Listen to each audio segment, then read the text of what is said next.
Welcome back. അപ്പോൾ എല്ലാവർക്കും സുഖമല്ലേ? അപ്പോൾ ഇന്ന് നമ്മൾ നല്ല അടിപൊളിയായിട്ടുള്ള 2 റെസിപ്പിയാണ് ചെയ്യാൻ പോണത്.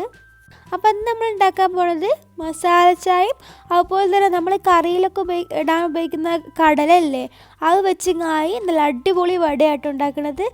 അപ്പോൾ നമുക്ക് വേഗം തന്നെ എങ്ങനെ ഉണ്ടാക്കുന്നത് നോക്കാം. അപ്പോൾ അതിന് നമ്മൾ 2 ഗ്ലാസ് വെള്ളം ഒരു ചായപാത്രത്തിൽ ഒന്ന് തിളക്കാൻ വേണ്ടി വെച്ചിട്ടുണ്ട് കേട്ടോ. അതിലേക്ക് 1/2 ടീസ്പൂൺ വലിയ ജീരകം, 5-6 ഏലക്ക, 1/2 ടീസ്പൂൺ കുരുമുളക്, ചെറിയൊരു കഷ്ണം പട്ട, ചെറിയൊരു കഷ്ണം ഇഞ്ചി, ഇതെല്ലാം കൂടി നമ്മൾ ഈ ഒരു തിളക്കുന്ന വെള്ളത്തിലേക്ക് ഇട്ട് കൊടുത്തിട്ടുണ്ട്.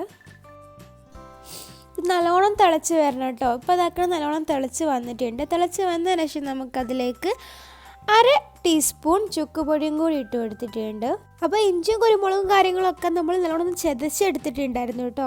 ഇനി നമുക്ക് ഇതിലേക്ക് 3 ഗ്ലാസ് പാലും കൂടി ഒഴിച്ചെടുത്തതിന് ശേഷം ഒന്നുകൂടി തിളപ്പിച്ചെടുക്കാം. ഇപ്പോൾ ഇതാക്കണം നമ്മുടെ പാല് നല്ലോണം തിളച്ചിട്ട് പൊന്തി വരുന്നുണ്ട് കേട്ടോ. അങ്ങനെ പൊന്തി വരുന്ന ടൈമിൽ നമുക്ക് ഇതിലേക്ക് ചായപ്പൊടിയും കൂടി ഇട്ട് കൊടുക്കാം. ഇട്ട് കൊടുത്തിട്ട് നല്ലോണം ഒന്ന് ഇളക്കിയിട്ട് ചായപ്പൊടി നല്ലോണം വെന്തിട്ട് ചായൻ്റെ കളറൊക്കെ ഒന്ന് മാറി വരട്ടെ. ചായൻ്റെ കളറൊക്കെ മാറി വരുന്ന ടൈമിൽ നമുക്ക് ഫ്ലെയിം ഓഫ് ചെയ്യാം. ഫ്ലെയിം ഓഫ് ചെയ്തതിന് ശേഷം നമുക്ക് ഇതിലേക്ക് ആവശ്യത്തിനുള്ള പഞ്ചസാരയും കൂടി ഇട്ട് കൊടുക്കാം. പഞ്ചസാരയൊക്കെ ഓരോരുത്തർക്കും ഓരോരോ രീതിയിലാണല്ലോ ഉണ്ടാവുക. ചില ആൾക്കാർക്ക് പഞ്ചസാര കുറേ വേണ്ടി വരും, ചില ആൾക്കാർക്ക് കുറച്ച് മതി, അങ്ങനെയൊക്കെ അല്ലേ. അപ്പം ഓരോരുത്തരുടെ ഇഷ്ടത്തിനനുസരിച്ച് പഞ്ചസാര ഇടുക. അപ്പം നമ്മൾ ഈ ഒരു ചായ അരിപ്പയിലിട്ടൊന്ന് അരിച്ചെടുത്തിട്ടുണ്ട് കേട്ടോ. പിന്നെ വേറെ കാര്യം പറയേണ്ടതെന്ന് വെച്ചാൽ നമ്മൾ ഈ ഒരു തട്ടുകടയിലൊക്കെ ഇങ്ങനെ ഒരു വലിച്ച് നീട്ടിങ്ങായി ചായ അങ്ങോട്ടും ഇങ്ങോട്ടൊക്കെ പാരില്ല, ആട്ടിയെടുക്കില്ല. അതുപോലൊക്കെ ഒന്ന് ആട്ടിയെടുത്താൽ നല്ല രസം ഉണ്ടാവും. ഇപ്പോൾ അതൊക്കെ ഇങ്ങനെ ഇതായിട്ട്. അപ്പം നമ്മുടെ മസാല ചായ ഇവിടെ റെഡി ആയിട്ടുണ്ട് കേട്ടോ. അപ്പോൾ ഇത് തണുപ്പത്തൊക്കെ കുടിക്കാൻ നല്ലതാണ്, നല്ലൊരു ആശ്വാസം കിട്ടുന്നതാണ്. അപ്പം നിങ്ങളിത് ഉണ്ടാക്കുകയാണെന്നുണ്ടെങ്കിൽ ആദ്യം പോയി ചായ ഉണ്ടാക്കണ്ട, വട ഉണ്ടാക്കിയതിന് ശേഷം ചായ ഉണ്ടാക്കിയാൽ മതി. കാരണം ചായ ചൂടോടെ കുടിക്കുമ്പോഴല്ല അതിൻ്റെ ഒരു ടേസ്റ്റ് വരിക. അപ്പം നമ്മളിവിടെ ചായ ആദ്യം കാണിച്ചത് വടൻ്റെ വീഡിയോ ഓൾറെഡി ഇട്ടിട്ടുണ്ടായിരുന്നു, ഒരു ഷോർട്ട് വീഡിയോ ആക്കി ഇട്ടിട്ടുണ്ടായിരുന്നു കേട്ടോ. അതുകൊണ്ടാണ് രണ്ടാമത് വട കാണിക്കാമെന്ന് വിചാരിച്ചത്. പക്ഷേ ഉണ്ടാക്കേണ്ടത് ആദ്യം വട തന്നെയാണ് കേട്ടോ. കാരണം തണ്ണു പോയാൽ ചായൻ്റെ ആ ടേസ്റ്റ് അങ്ങ് പോകുമല്ലോ. അപ്പം ഇനി അടുത്ത് നമ്മൾ കടല വെച്ചിട്ടുള്ള വടയായിട്ട് ഉണ്ടാക്കാൻ പോണത്. അപ്പം കടല എന്ന് പറയുന്നത് നമ്മൾ ഈ ഒരു കടലാണ്, കറിയിലൊക്കെ ഇടുന്നിട്ട് കടല. അപ്പോൾ ഈ ഒരു കടല നമ്മൾ രാത്രി മുഴുവൻ വെള്ളത്തിലിട്ട് കുതിർത്ത് വെച്ചതാണ്. ഇപ്പോൾ നല്ലോണം കഴുകി വൃത്തിയാക്കി വെച്ചിട്ടുണ്ട് കേട്ടോ. ഈ കടല നല്ലോണം കുതിർന്ന് വന്നാലേ നമുക്കിത് പെട്ടെന്ന് അടിച്ചെടുക്കാൻ പറ്റുള്ളൂ. ഇനി നമ്മൾ ഇതാക്കുന്ന ഒരു മിക്സിയുടെ ചെറിയ ജാർ എടുത്തിട്ട് നല്ലോണം ഇതുപോലെ അടിച്ചെടുത്തിട്ടുണ്ട് കേട്ടോ. ഓവർ പൊടിയാവരുത്, ഇതുപോലെ കിട്ടണം.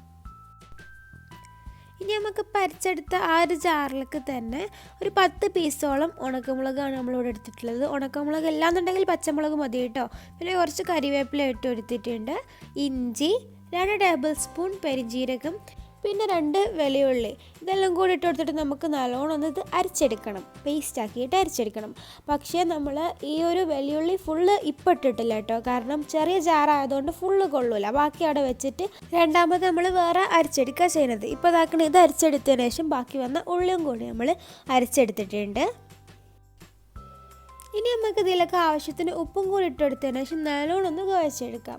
അപ്പോൾ ഈ കുഴച്ചെടുക്കുമ്പോൾ നമ്മൾ ഇതിലേക്ക് എക്സ്ട്രാ വാട്ടറൊന്നും ആഡ് ചെയ്യുന്നില്ല. അതുപോലെ തന്നെ വേറെ മസാലകളൊന്നും നമ്മൾ ഇതിൽ ചേർക്കുന്നില്ല കേട്ടോ. നമ്മളിത് ഇതുവരെ എന്ത് ചേർത്തോ അത് മാത്രമേ നമ്മൾ ചേർത്തിട്ടുള്ളൂ. ഇത് നമുക്ക് കൈ കൊണ്ട് തന്നെ നല്ലോണം ഒന്ന് കുഴച്ചെടുക്കാം. നല്ലോണം കുഴച്ചെടുത്തതിന് ശേഷം ഇതാക്കണം, നമ്മൾ കയ്യിൽ ഇങ്ങനെ പിടിച്ച് ബോൾ ഷേപ്പാക്കി എടുത്തിട്ട് കൈ കൊണ്ട് ഇങ്ങനെ അമർത്തിയിട്ട് നമ്മുടെ പരിപ്പ് വടയൊക്കെ ഉണ്ടാവുമല്ലോ അതിൻ്റെ ഒക്കെ ഒരു ഷേപ്പാക്കി എടുക്കുക. ഇതുപോലെ തന്നെ ബാക്കിയുള്ള മാവും ഇങ്ങനെ ആക്കിയെടുക്കുക. ഇനി നല്ല ചൂടായ എണ്ണയിട്ട് നമുക്കിത് പൊരിച്ചെടുക്കുകയാണ് വേണ്ടത്. പൊരിച്ചെടുക്കുന്നതിൻ്റെ കൂടെ തന്നെ നമ്മൾ ഇതിലേക്ക് കറിവേപ്പിലയും കൂടി ഇട്ട് കൊടുത്തിട്ടുണ്ട് കേട്ടോ. കറിവേപ്പില ഇതിലേക്ക് ഇടുമ്പോൾ ഒരു പ്രത്യേക ഫ്ലേവർ കിട്ടുന്നതാണ്.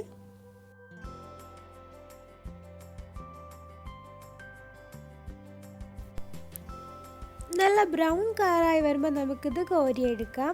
അതുപോലെ തന്നെ ബാക്കിയുള്ളത് നമുക്ക് ഇങ്ങനെ തന്നെ പൊരിച്ചെടുക്കാം. അപ്പം നമ്മുടെ കടലവട ഇവിടെ റെഡി ആയിട്ടുണ്ട്. എല്ലാവരും ഒന്ന് ട്രൈ ചെയ്ത് നോക്കാം കേട്ടോ. കാരണം അത്രയ്ക്ക് ടേസ്റ്റിയാണ്.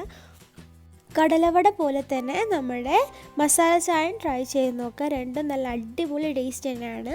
ട്രൈ ചെയ്ത് നോക്കിയിട്ട് ഫീഡ്ബാക്ക് കമൻറ്റ് ബോക്സിൽ അറിയിക്കുക. ഫോട്ടോസ് അയച്ചു തരാം. വീഡിയോ ഇഷ്ടപ്പെടുന്നുണ്ടെങ്കിൽ ലൈക്ക് ചെയ്യുക. സബ്സ്ക്രൈബ് ചെയ്യാതെയാണ് വീഡിയോ കാണുന്നുണ്ടെങ്കിൽ സബ്സ്ക്രൈബ് ചെയ്യുക. മറ്റൊരു വീഡിയോ വരുന്നവരേക്കും ബൈ.